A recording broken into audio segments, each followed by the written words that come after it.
works well with others, regardless of party.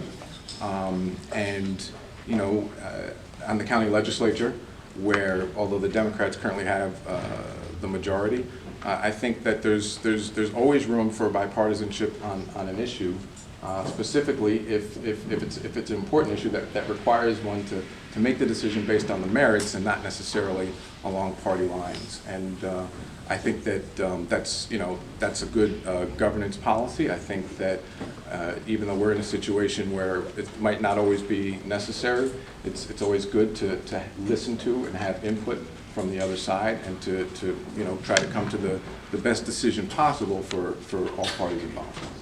Thank you. Mr. Catalina? Bipartisanship? Bipartisanship. That's my expertise. In my 4 years as mayor of the city of Peekskill, nothing happened because of me. It may have come to the forefront, but it needed bipartisan support. Ginsburg, and the good thing is that the big developers are not carpetbaggers who came in because times were bad and the land was cheap. Ginsburg owned his property, tried to build up there for 12 years and was denied. Denied. He said, it's cheaper for me to build a fence around my property, both properties down by the river and up there. He said he spent $125,000 fencing in his property rather than dealing with an adverse administration. I welcomed him back in. We got the plans. I presented it to the council. I didn't. He did. He presented it to the council, and we made it something that was great for Peekskill first, and then bipartisan support followed. So Ginsburg, 12 years he waited to build. Carney, right up the street here, the artist loft, he waited about 8 years to build. Alma on Brown and Broad Street, he waited about 10 years to build. And what he was going to be permitted to build was about a 4-story and 5-story structure. And he's building now a beautiful thing, over 200 units. And everybody's going to want to be there for the groundbreaking. But it took bipartisan support. I don't remember exactly who the 1 or 2 Democrats were that voted for it, but it's a great thing when you can get, like I was a minority mayor. Nothing could happen without bipartisan support. I knew that, and I knew we were so bad financially, I knew we couldn't tax our way out of it. We had to grow our way out of it. And that was what I went into office. Thank you. Read my inaugural speeches, and that will tell you. Thank you. So this is our final question. Should I stay standing? You're going to stay standing before we do our closing statements. So taxes have been important. We've asked this of all the candidates in all the different races today. So where do you stand on holding the line on taxes here in Peekskill? And would you pledge, if elected, to try to reduce spending to work for further tax reduction? Peekskill? Peekskill and your whole district. Well, like I said, Rob Astorino held the line on taxes, but our quality of life, in my opinion, suffered. He held the line on taxes, but we had pension payments that were deferred, something I screamed about up here in Peekskill. And down county, it was completely the opposite. The Democrats screamed against it, and the Republicans were all in favor of it because it deferred millions of dollars in payments that were good. So I'm not necessarily in favor of just holding the line on taxes just to say I gave a no tax increase. We have to provide certain things. Every one of us has a house. We're going to pay Con Ed every month. We're going to pay our mortgage. You have set expenses that you're going to pay. So contractually, with the unions and all the other expenses, you need to grow your economy. The assessed valuation has to grow 2 to 4% a year just to stay even, 4 to 6% to get ahead slightly, and over 6%, which Peekskill is in the range now, growing more than 6% a year. They'll have a surplus. So, when I left office, we had a $2.8 million surplus. Today, they have a 3 point whatever, which is really good. We should have at least 10% of our budget as a surplus. So holding the line on taxes, we have to look at what people need. We have to look at the basics, our contracts and our fixed expenses, and then what people need, whether it be a new bus schedule for the county, improving our parks, Blue Mountain Park, Playland Park, whether it be our airport, and things like that. So, there would be a list of priorities and work our way down. Thank you. And where the chips fall, they fall. Mr. Smith. Could you just repeat that question, please? So the question is about taxes, and where do you stand on holding the line on taxes here in Peekskill and your district, and would you pledge, if elected, to try to reduce spending to work for further tax reduction in the future? Okay. So, I certainly would hold the line on taxes. As I said previously, we live in one of the most highest taxed counties in the country. And so any way, any measure that can be used to blunt that effect.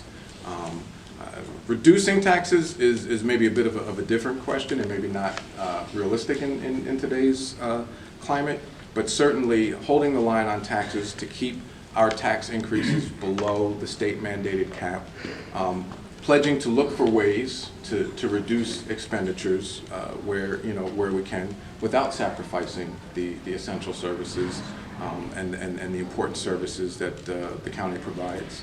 And also, continuing to explore new sources of revenue and finding, include one of the measures taken by the county legislature just this past year was to do a leveling of the county sales tax as a measure to offset and prevent, hopefully, a property tax increase.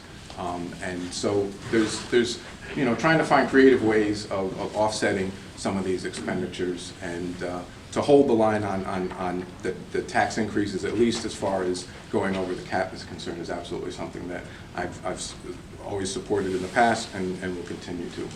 Thank you. Okay, so it's time for closing statements. Oh. We're going in the same order as opening statements, so you get to start. Okay, all right. So again, thank you all for coming out and listening today. It's been a real pleasure to be here and speak with you all. I've talked to you about some of my views, some of my experience in municipal life, in elected office, and I hope that come election day, well, starting with early voting on October 26th, that I'll be the candidate that you wish to support, and I wish my opponent good luck. Mr. Catalina, closing statement. Well, first of all, thank you for putting up with us both. It's been a real pleasure to get down here and actually talk about this race. It's been a fairly quiet race. There hasn't been a lot of bickering going back and forth. I also want to thank my friend Colin Smith. When he announced that he was running, and I announced that I was running, I've known Colin for many years. He's a friend, and I told him, you were a friend of mine before this campaign, you'll be a friend of mine after the campaign. It's been a different kind of a race, because having run 3 times in Peekskill, that can be almost hand-to-hand combat. And this race has been truly a pleasure to run, because it actually is what local politics should be about.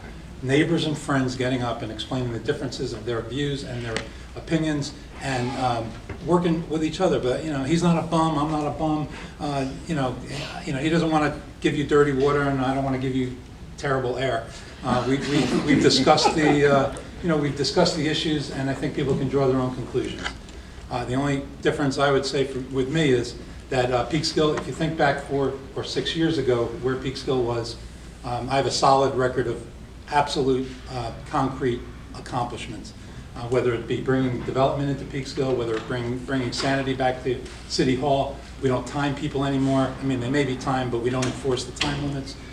I've never thrown anybody out of a meeting, and when you are friendly and reasonable with people, they are friendly and reasonable back.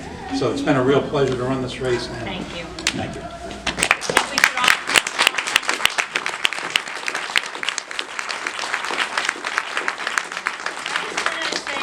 On behalf of the league and the NAACP, for everyone, for the audience, for all the candidates who came and really made this a fantastic forum. I appreciate the fact that everybody was so nice and kind. Your questions were fantastic. Democracy is not a spectator sport. That is a league slogan, but feel free to use it. And for the first time, we've got early voting. So that starts October 25th through November 3rd. And then, of course, you can vote. Please vote on Election Day. We have information about early voting and a voter's guide on the table. Please take them. And again, thank you very much.